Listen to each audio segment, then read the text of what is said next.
Hi guys, this is Mario Kart. Yesterday I released this script for 3ds Max. Script allows you to import and export the pmd model format for Miku Miku Dance, or MMD, which is the free animation software by that weird Japanese dude. What's his name? Yuchi something Magabi, whatever.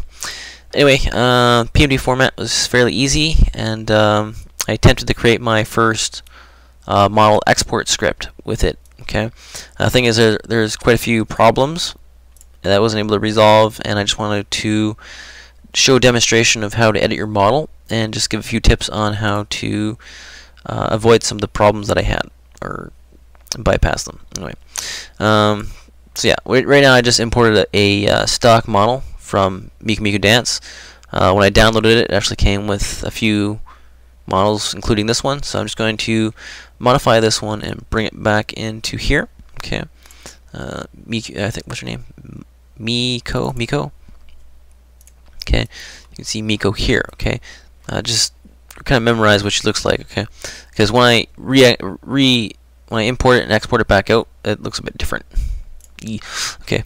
Anyway, so yeah, this is the model imported. We're going to give her a tail and stick it back in. I'm going to show you how to make it have physics, like whip around and stuff. Okay. Just one thing I have to do before I continue doing that, I just want to explain these three tools. Aside from this, you're really not going to touch any of that. Import, export, pretty self-explanatory. Animations don't work yet.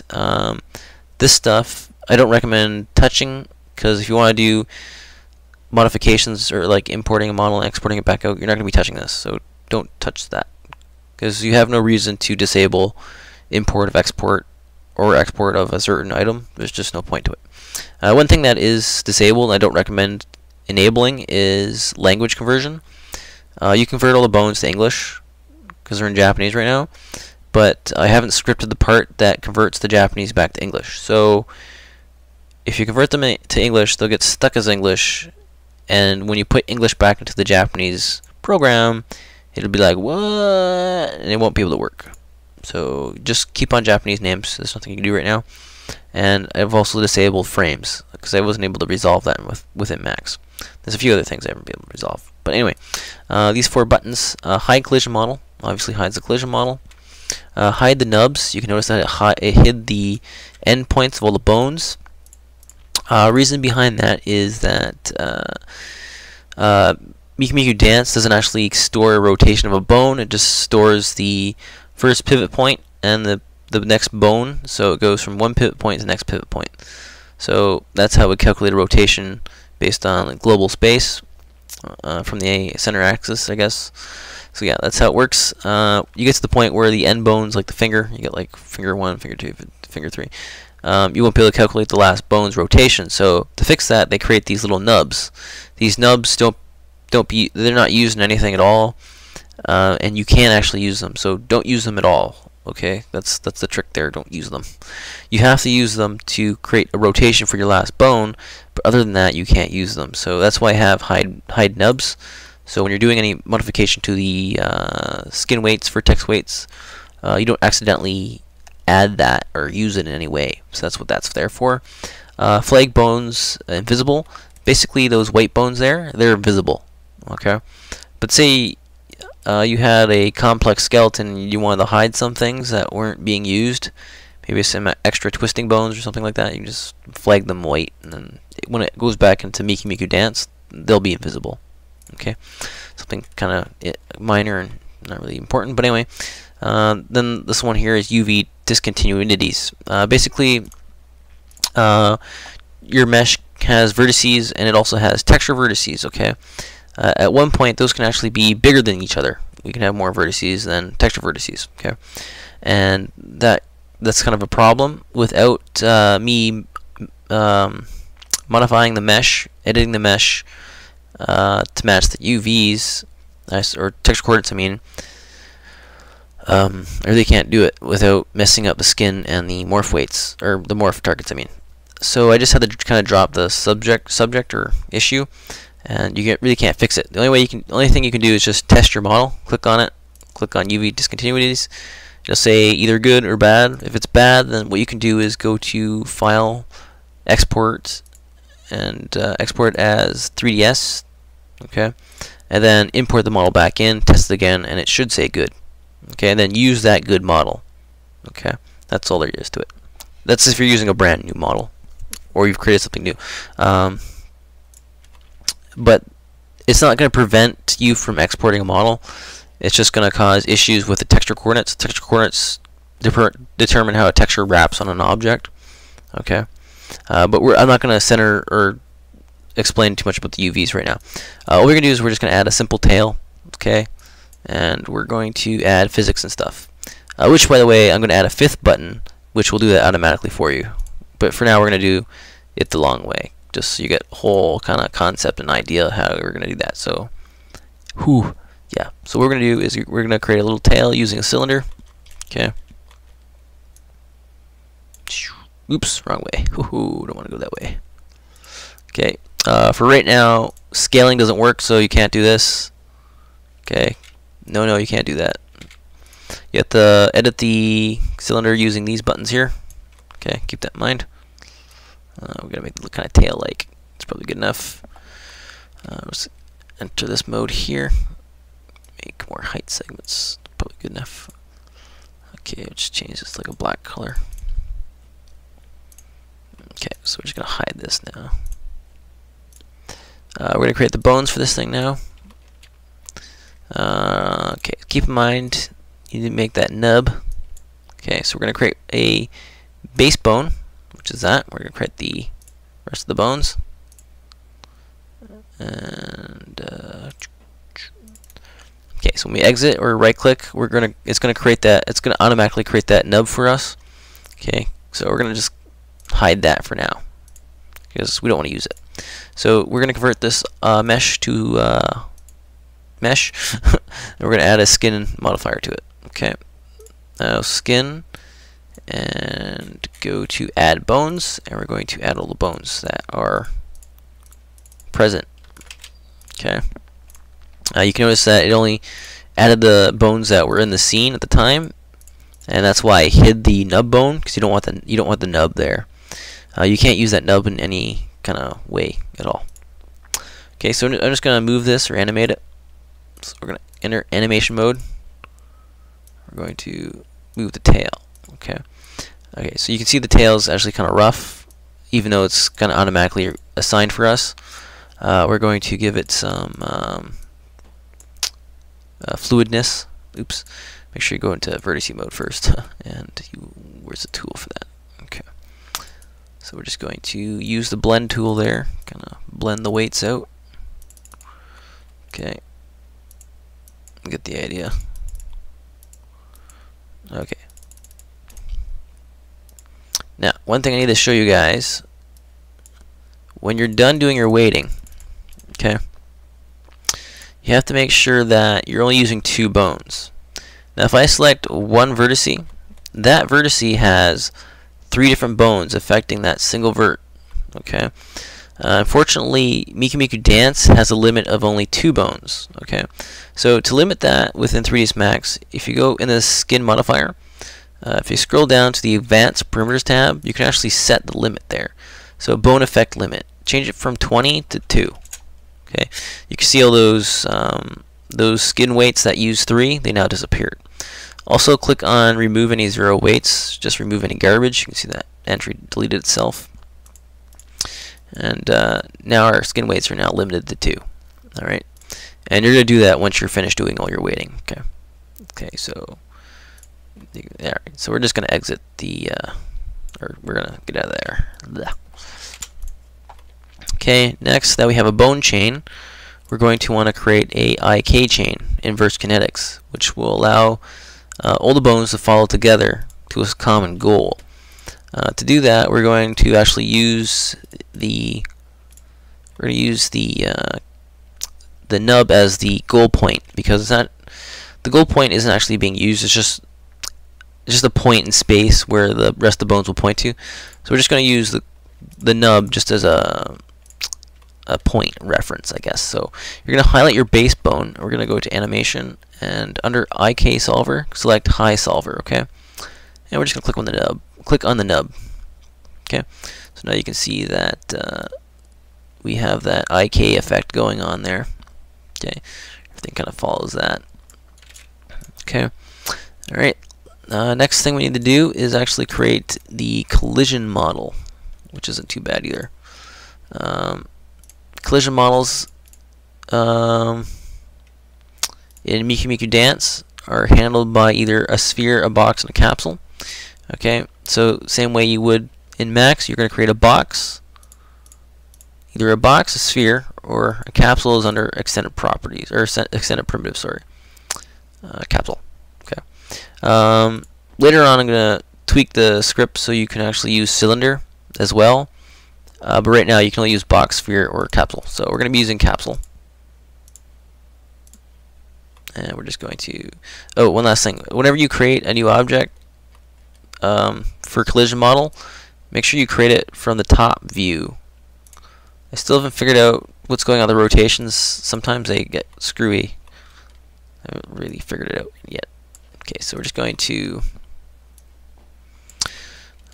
let's just get the float box there. Make sure it's centered. Okay, so again, you can't use scale, so like you can't just take this and go woo, woo. Okay, don't do that. You have to use these buttons here. Okay. Later on, I might incorporate scaling. Maybe, I don't know yet. Okay, so we'll just bleh. And I need 4 copies. One there.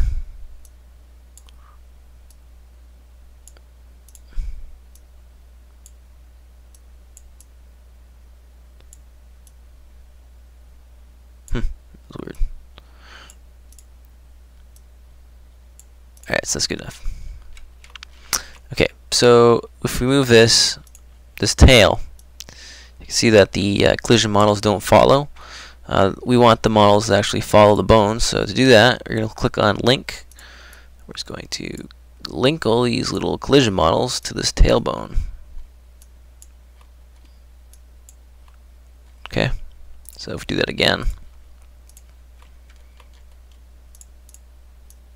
they follow now. Okay, got it.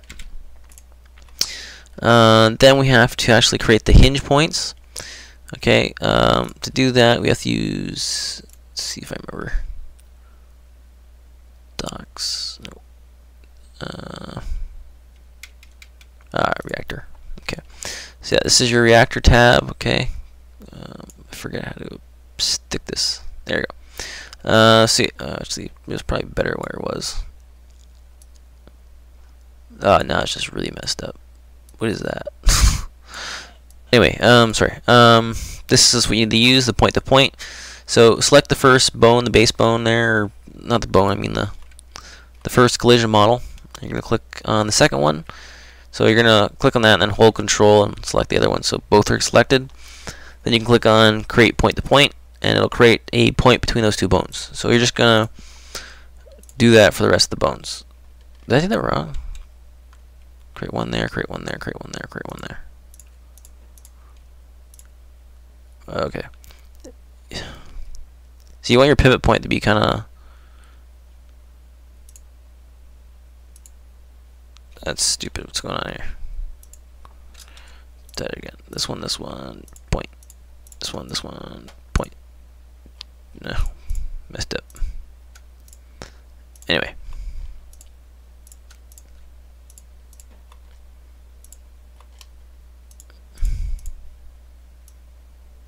I don't know. I really don't know why that one went over there. But anyway, we're gonna change that to parent space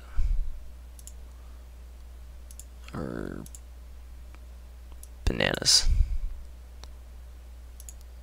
Whatever.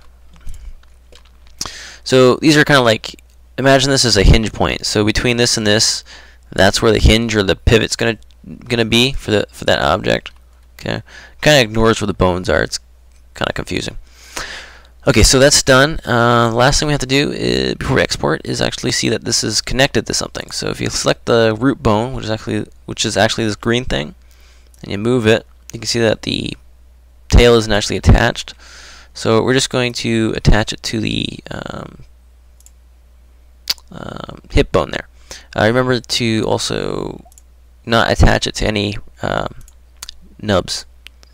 So that's the hip bone there. Okay, so hide everything again. Select the root bone, and you can see everything's okay. Okay, so now we're going to export this and just call it done. Okay, so export does take a little bit more longer. Oh, sorry. Okay, so that's finished. Now we can go into Miku Dance and load up our modification. So let's go to done.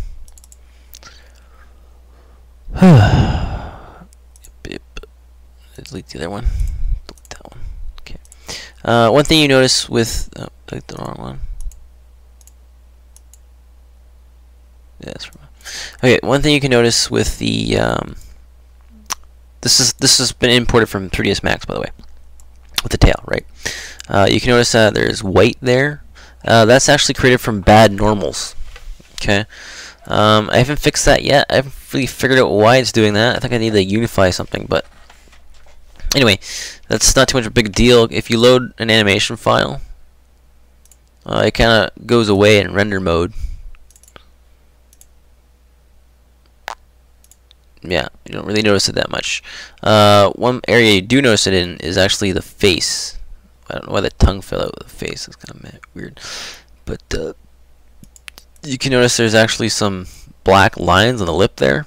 That again is with the normals. When you use black line mode or outline mode, it's more prominent. I'm still trying to figure out how to fix it, but anyway. If you just disable line mode, you won't really notice it. Like, yeah, I know that's not very appealing. You can actually recalculate the normals within. Let's see. Let's just open that new file I created. Done, right? All right. So you can actually see the normals are kind of screwed up on this. There's the normals. Let's see, they're kind of going on a frenzy. So let's see. I'm pretty sure you can recalculate them. Faces. New. Yeah. Yeah, okay, so I think that was it. Pretty sure. Let's go to save. Yeah, I think this is save. Stupid Japanese programs. Alright, so let's delete that.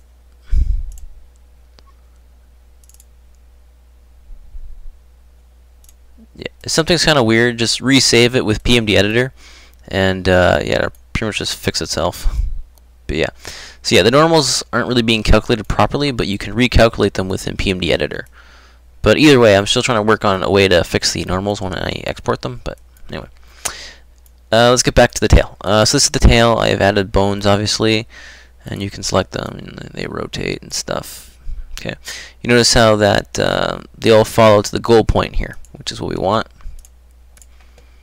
And I'll further demonstrate that by loading an animation file. Okay, you can see that it follows the nub that we had, the goal point, right? What we actually want this to do is actually follow with the physics. Okay, so if we turn on physics, you can actually see that there's a collision model there. Okay, so what we're going to do is actually activate that stuff. Okay, it isn't automatically activated within my Mac script yet, but I am going to work on it so that is actually automated. But anyway, just to turn it on manually, go to Help, Enhance Model, and go to Physics.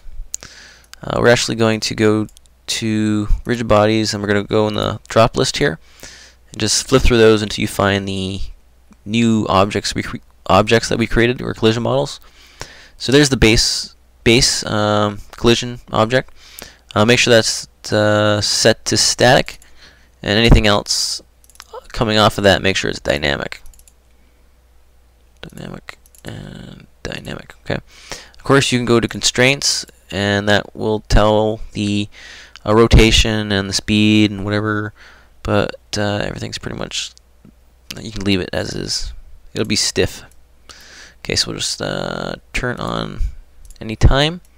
You can see it's stiff, right? But like I was saying, you can change the constraints so they're a little more loose. But okay, so you can see that now it's a little bit more freer. Okay, boink, boink, boinky, boinky. Okay, so if you wanted to make that a little more springier, that looks so wrong. It looks so wrong. All right, so let's go to hand small again. Okay, so let's go to, so these are the constraints. So we're gonna go to one of those. Probably there is best. Okay, so this is the angle. It goes from minimum to maximum, and we want it to go kind of down on the blue axis. Okay, so that would be, that's the y-axis. That's the x-axis. No, that's the x-axis. What am I saying? Like going off on a tangent. Okay, so we want to make x like, we want to make that 80.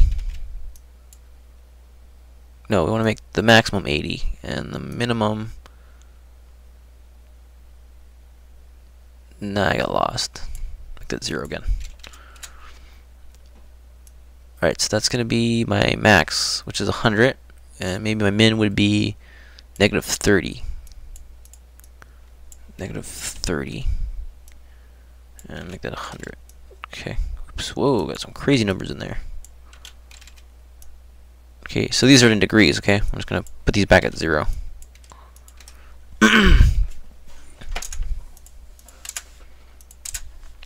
Okay, so we'll just test to see what happens there. And doink, doink, doink, doink. So you can see it kind of angles a bit more. Okay. Let's see.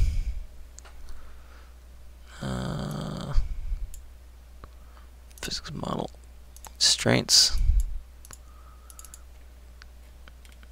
Okay. We can add that same logic to everything else. 30, 30.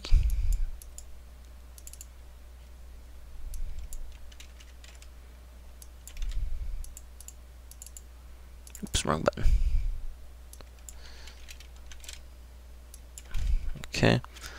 And go back to this one here and give it some spring.